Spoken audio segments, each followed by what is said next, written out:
Good afternoon. My name is Robert Lucero, and I am a candidate for United States Senate from California.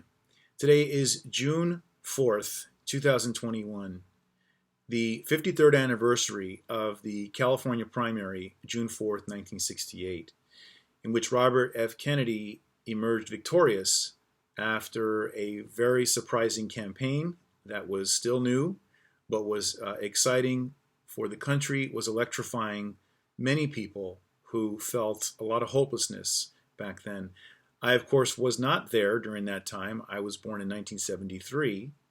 My father, however, Robert George Lucero Sr., who went by Bobby at the time, that's our family name. I'm Little Bobby. My father wrote a letter to Robert Kennedy asking for an autograph. I'm not saying too much more than that, I believe, because my father is not really that political. But one day, if we get the chance, he can speak for himself on some of this. He certainly has views, I'll tell you that. But I think the sense that I struggle with as a member of Generation X is I'm trying to understand what was happening back then and where people will say things like, oh, that was the end. That was the end of our hope, that victory. And I have to say, because I have small children and because I'm still here, we have a lot more to do and can't simply say that was the end of hope. So I want to mark today's anniversary of that victory with a sense of optimism about what we can do today. My sense of Robert F. Kennedy is that he himself had gone through horrible grief after his brother's assassination.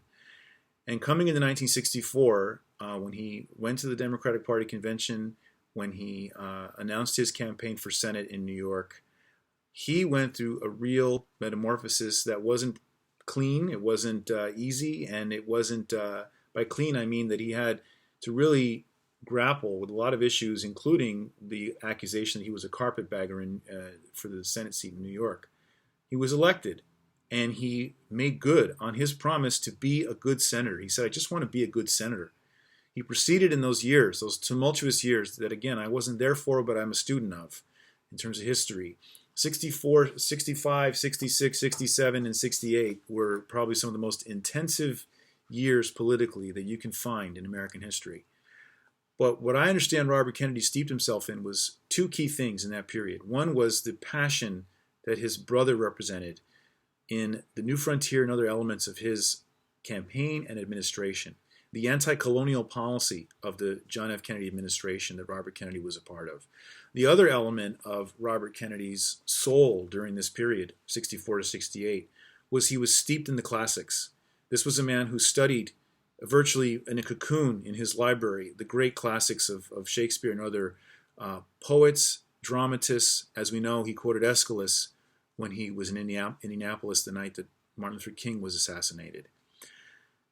The real issue for me in this Senate campaign today in 2021 into 2022 is how do we incorporate the sort of failure when it comes to looking at the last 53 years to live up to the expectation of a Robert Kennedy when it comes to issues like racism and systemic poverty. How do we address these issues today? In California, we know it as the gross inequity best typified by the mass homeless crisis in California. I hope to address those issues in a very fundamental way during my campaign. And I hope especially to inspire among the young people and among the unlikely voters a sense that we can get back to these better elements that were alive in 1968 when Robert F. Kennedy won and celebrated here in my hometown of Los Angeles, down on Wilshire Boulevard at the Ambassador Hotel. I hope we can bring back that spirit of optimism. I believe we can. And I want to say a couple more things about why my campaign is different and why I am challenging the appointed Senator Alex Padilla, the incumbent who has yet to stand an election. As you may know from following this somewhat peripheral race in terms of the national picture, the Democratic Party organization as a whole in the state of California is falling in line. And this campaign is essentially a coronation of Alex Padilla. I don't have any issue with him personally, or I'll say a couple things, which is that one, his resume is one of an established and accomplished career politician, from city council and local races to the state senate to the secretary of state. Fine. The question is, for somebody who's been active since 1994, I got active in politics in 1993. For those of us who've been active during that time, folks that have had office such as city council, state senate, and so forth, have to answer to the fact that most areas, including the question of homelessness, have gotten far worse during their tenure in these positions. And people like myself have been organizing. I've organized in half the states of this country at least as a community organizer, with tens of thousands of organizing hours in places like Akron, Ohio, Modesto, California, Erie, Pennsylvania, Buffalo, New York, and Detroit.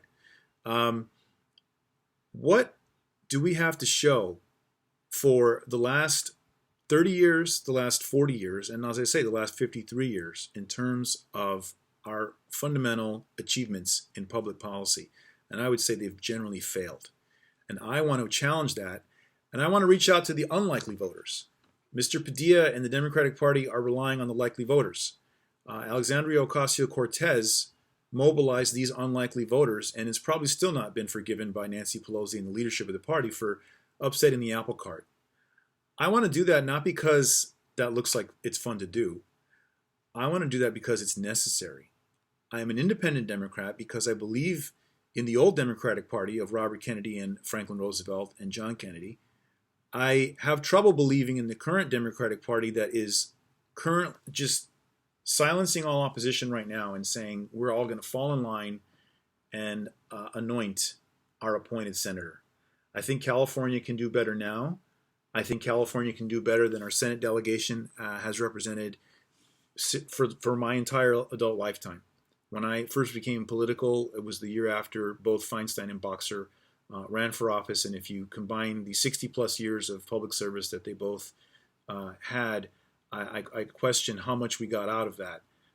It's nice that Mr. Padilla is challenging the filibuster, but it goes deeper than that, and I will be addressing that during my campaign.